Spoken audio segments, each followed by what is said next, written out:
Wa akhwati fillah ma'asyiral muslimin rahimani wa rahimakumullah wa barakallahu fikum.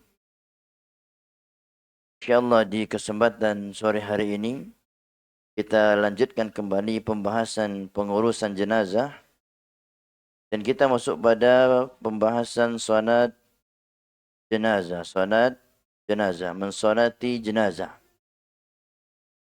Salat jenazah perlu kita ketahui hukumnya adalah wajib.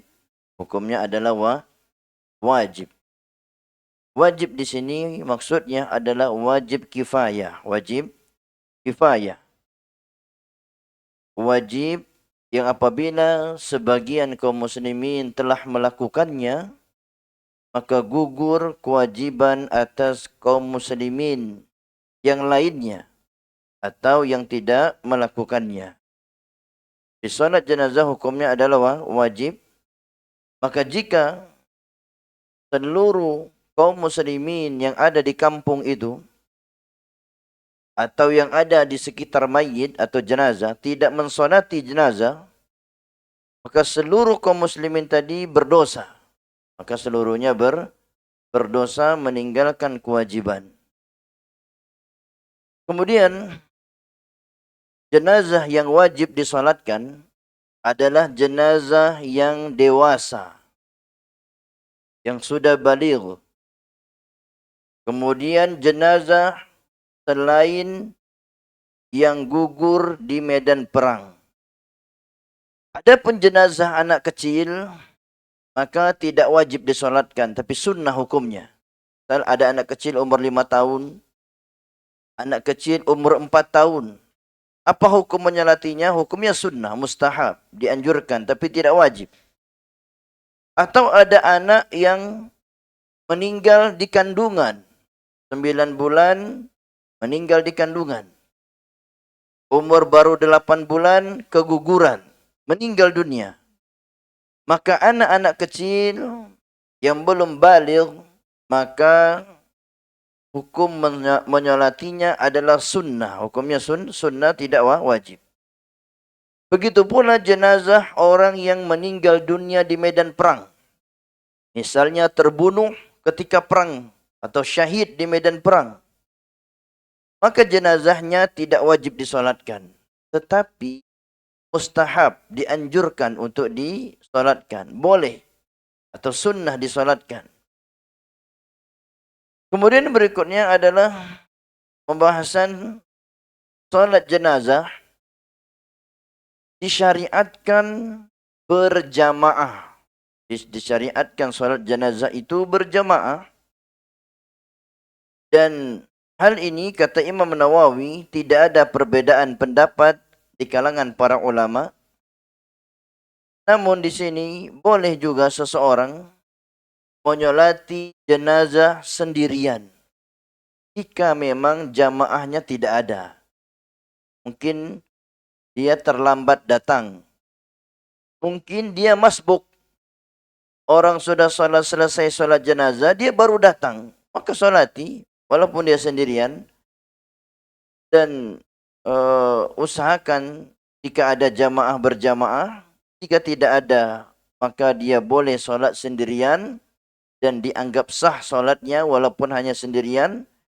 Karena tidak menentukan sahnya solat berjamaah. Untuk solat jenazah itu harus berjamaah. Boleh seseorang solat sendirian. Terlebih ketika dia ketinggalan jamaah dari solat jenazah tadi. Kemudian berikutnya adalah dianjurkan memperbanyak orang yang solat jenazah. Dianjurkan memperbanyak. Makanya kebiasaan masyarakat kita, solat jenazah itu setelah solat wajib. Setelah solat zuhur, setelah solat asar, setelah solat maghrib, setelah solat isya. Dianjurkan setelah solat, sebagiannya dikarenakan memang di waktu-waktu solat berkumpul kaum muslimin. Jadi kalau bisa disolatkan ba'da zuhur, itu bagus. Karena itu waktu berkumpul kaum muslimin di masjid. Tetapi tidak mesti menunggu masuknya waktu solat, boleh juga sebelum waktu solat. Yang penting jamaahnya banyak dan tidak mengurangi jumlah orang-orang yang menyolatinya. Misal ada orang ingin mensolati jam 11 misalnya, boleh. Kalau memang dilihat banyak di sana kaum muslimin yang sudah bersiap-siap menyolatinya. Tetapi pada umumnya kaum muslimin itu disolatkan setelah salat-salat wajib. Dan itu memang kesempatan untuk memperbanyak jamaah.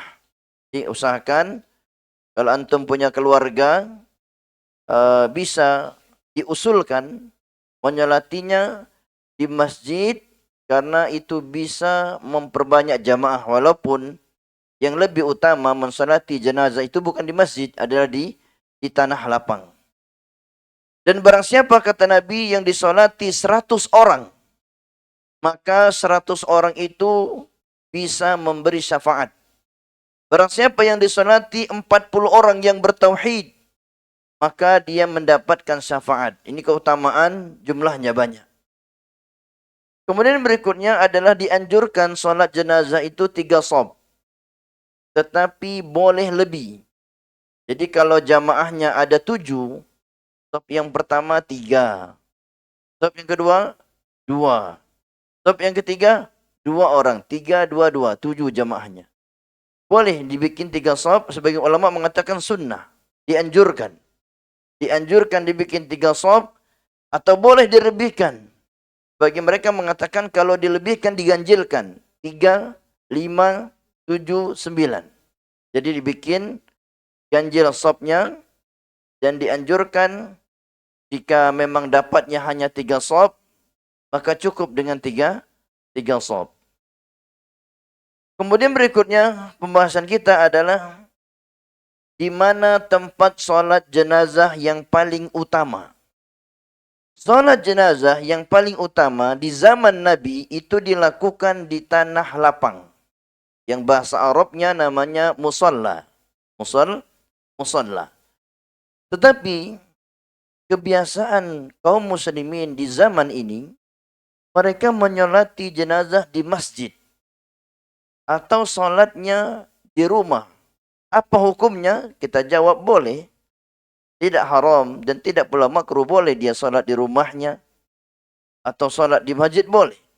Hanya saja para ulama mengatakan yang lebih utama adalah disolatkan di tanah lapang, yang memang tanah lapang itu terkenal untuk solat jenazah. Jadi Nabi, mayoritas perbuatan beliau ketika menyolati jenazah itu di tanah lapang, bukan di dalam masjid. Padahal solat di dalam Masjid Nabawi itu 1000 kali lipat dibandingkan solat di masjid-masjid yang ada di Indonesia ini. Tetapi Nabi tinggalkan. Itu menunjukkan yang lebih utama bukan di masjid, tapi di tanah lapang yang biasa dipakai untuk solat al-janazah. Kemudian berikutnya pembahasan kita adalah mengenai masbuk solat jenazah. Orang yang masbuk, yang tertinggal. Ketika datang ternyata imam sudah takbir yang ketiga, maka dia masbuk bertemu dengan imam di takbir yang ketiga. Maka imam takbir yang ketiga, dia takbir yang pertama. Apakah bacaannya mengikuti imam? Tidak. Imam berdoa kalau dia baca Al-Fatihah, karena dia takbir yang pertama. Imam takbir keempat, doa lagi, dia takbir kedua, bersalawat kepada Nabi. Imam salam, dia takbir yang ketiga. Jangan ikut salam.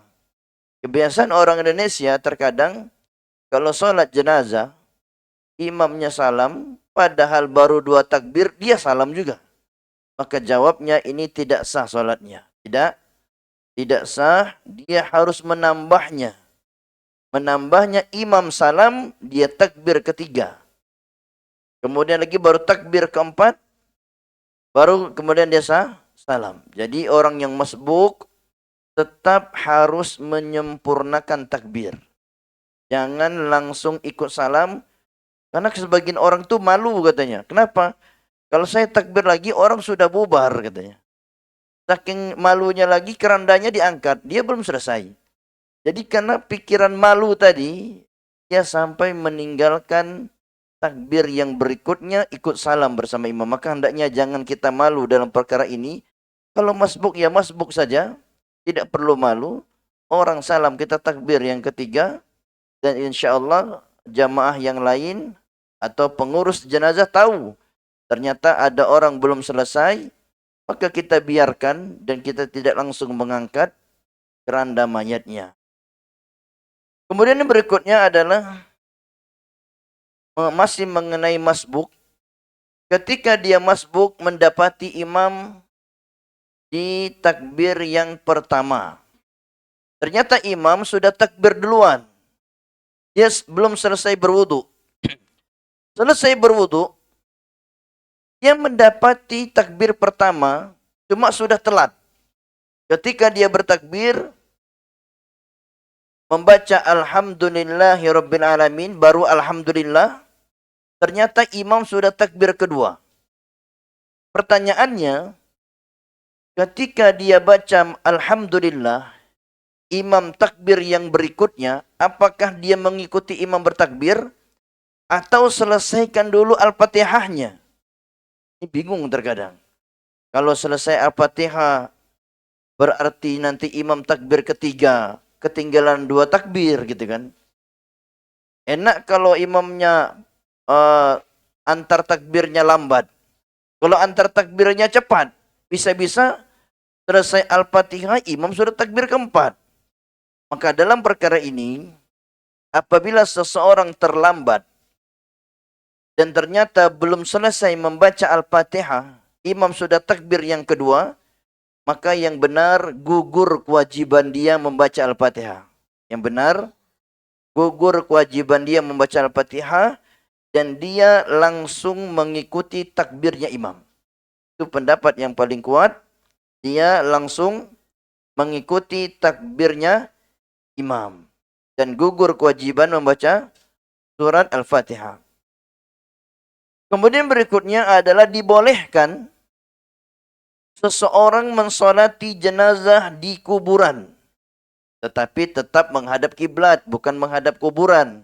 Walaupun ketika menghadap kiblat sejajar dengan kuburan kiblatnya. Jadi boleh seseorang menyolati jenazah di kuburan. Kalau sekiranya dia datang dalam keadaan jenazah sudah dikuburkan. Misal ada bapak meninggal dunia. Kebetulan anaknya lagi umroh. Anaknya lagi umroh. Pulang dari tanah suci Mekah. Ternyata bapak sudah dikuburkan 10 hari. Ya umurnya 12 hari. Apakah anak ini bisa menyolati bapaknya? Jawabnya bisa. Walaupun bapaknya sudah dikubur 10 hari. Walaupun bapaknya sudah dikubur 10 hari. Di pemakaman dia datang, dia sholat. Takbir 4 kali takbir. Boleh. Dan ini banyak kaum muslimin tidak memahaminya. Akhirnya apa? Orang tuanya meninggal karena sudah telat katanya. Jadi dia tidak menyolatkan. Minimal anak itu menyolatkan orang tuanya kalau meninggal. Walaupun telat. Walaupun kata para ulama telatnya sebulan. Misal ada seorang anak mungkin jadi TKI di Arab Saudi sana. Jadi TKI dia. Orang tua meninggal. Dia cuti pulang telat. Sampai sebulan baru bisa pulang. Apakah anak ini masih bisa menyolatkan bapaknya? Jawabnya boleh. Dia datang ke pemakaman. Dia solatkan bapaknya yang meninggal tadi. Jadi boleh seseorang menyolati jenazah di pemakaman yang sudah dikuburkan walaupun sudah telat sampai sebulan. Walaupun sudah telat sampai sebulan dan tetap ada manfaat dia menyolatkan sebagai doa kepada yang meninggal dunia. Kemudian berikutnya adalah posisi berdiri imam. Imam itu berdiri sejajar kepala. Kalau laki-laki jenazahnya. Kalau perempuan jenazahnya sejajar perutnya atau bagian tengahnya. Ini posisi imam. Sejajar kepala atau sejajar perut. Kalau laki-laki kepala, Kalau jenazahnya perempuan sejajar perutnya. Kemudian pembahasan berikutnya adalah hukum wanita menyolati jenazah. Apa hukumnya? Boleh tidak wanita ikut solat jenazah? Jawabnya,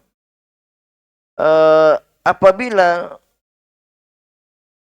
seorang perempuan ingin menyolati jenazah, maka hukumnya dibolehkan. Dibolehkan.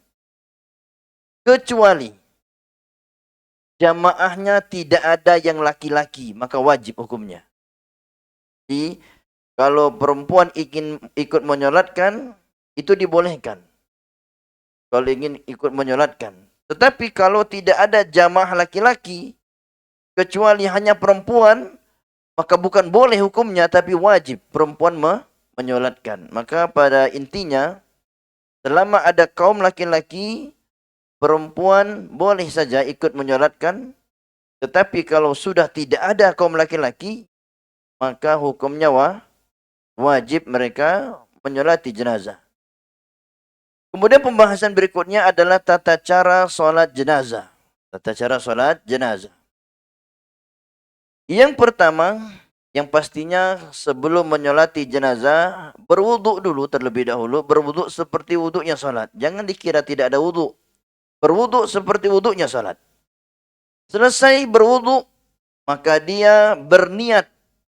Berniat di tempat solatnya berniat. Dan niatnya cukup di dalam hati saja. Tidak perlu dilafazkan. Karena niat kata para ulama perbuatan hati. Makanya banyak orang terkadang bohong di lisannya. Tapi niat tidak bisa bohong. Makanya ada istilah mengatakan lidah bisa bohong. Tetapi hati seseorang tidak bisa bohong. Karena memang hati adalah tempat niat. Tempat keinginan. Dan keinginan manusia yang ada di hatinya itu tidak bisa bohong. Tetapi yang bisa bohong itu hanya lisannya. Makanya para ulama mengatakan bagaimana kalau ada orang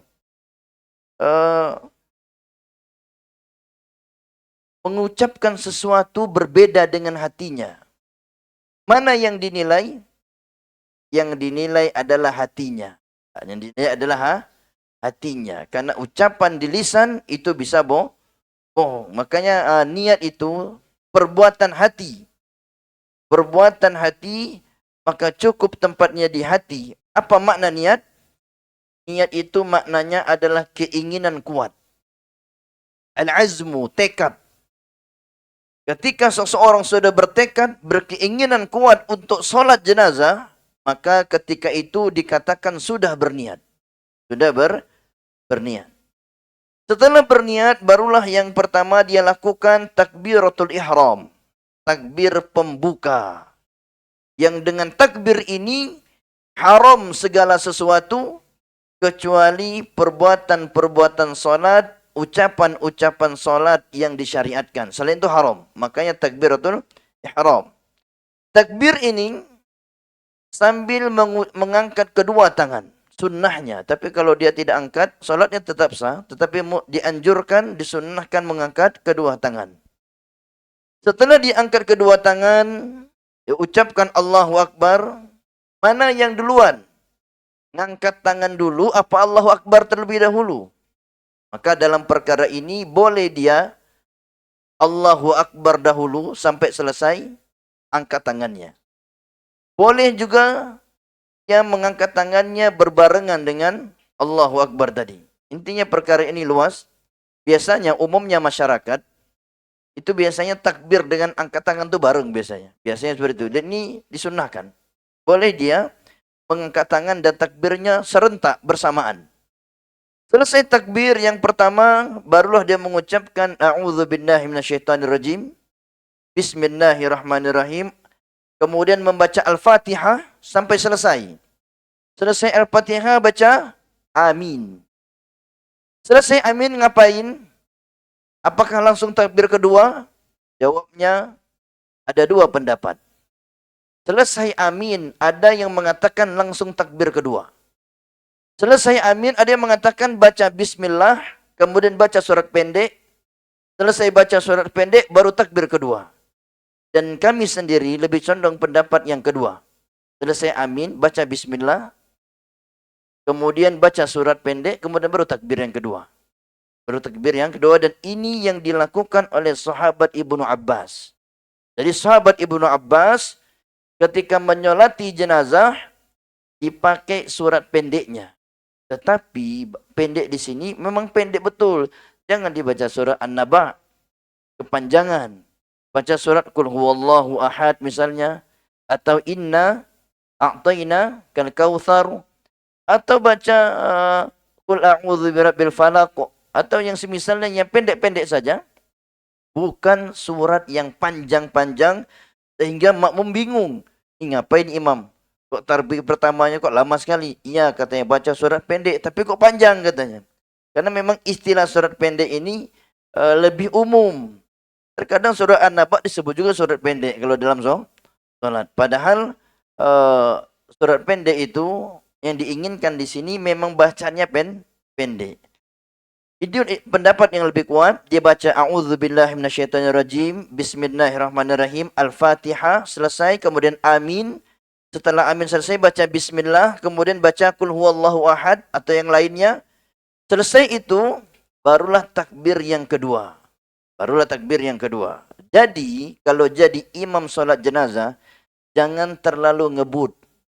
Jadi imam solat jenazah terlalu ngebut itu jangan. Memang solat jenazah itu ringkas, cepat, tapi jangan terlalu cepat. Dipikirkan kira-kira jamaah yang mengambil pendapat yang kedua. Karena memang ada dua pendapat perkara itu. Ada yang mengatakan sampai amin saja langsung takbir kedua. Ada yang mengatakan sampai surat pendek. Berarti dikira-kira bacanya jangan terlalu ngebut kalau sebagai imam. Kemudian takbir yang kedua membaca Allahu Akbar. Kemudian apakah mengangkat kedua tangan? Boleh memilih dalam perkara ini. Boleh diangkat, boleh tidak. Tetapi kami lebih condong kepada mengangkatnya. Kami lebih condong mengangkatnya. Mengangkat kedua tangan di takbir kedua.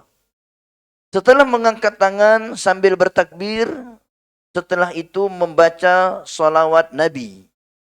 Namanya salawat Ibrahimiyah sampai innaka Hamidum Majid. Allahumma salli ala Muhammad sampai innaka Hamidum Majid. Seperti salawat ketika tasyahud yang terakhir. Seperti salawat ketika tasyahud yang terakhir. Sebagian masyarakat ketika bersalawat dalam salat jenazah, dia cukup membaca Allahumma salli ala Muhammad. Takbir ketiga. Apakah itu cukup? Cukup jawabnya, cukup. Tetapi yang lebih utama, salawatnya yang salawat biasa dipakai ketika tasyahud yang terakhir. Jadi jangan disingkat salawatnya. Namanya salawat Ibrahimiyah. Kemudian berikutnya setelah selesai membaca salawat kepada Nabi, takbir ketiga. Sambil mengangkat kedua tangan, membaca doa. Apakah sebelum membaca doa, baca bismillah? Tidak perlu ya. Langsung doa. Allahumma firlahu, warhamhu, wa'afi, wa'fu'anhu. Sampai selesai. Wa adkhilhul jannah, wa a'idhu min adzabil qabri, wa adzabin nar. Dan doa salat jenazah, itu bervariasi ya, ada berapa macam, ada 4 atau lebih. Itu silakan dihafalkan. Ada doa untuk anak kecil, ada doa jenazahnya orang dewasa. Apakah kalau perempuan pakai hu? Apakah semua harus diganti dengan ha? Kan biasa kita dengar Allahumma firlahu. Boleh tidak pakai Allahumma firlaha?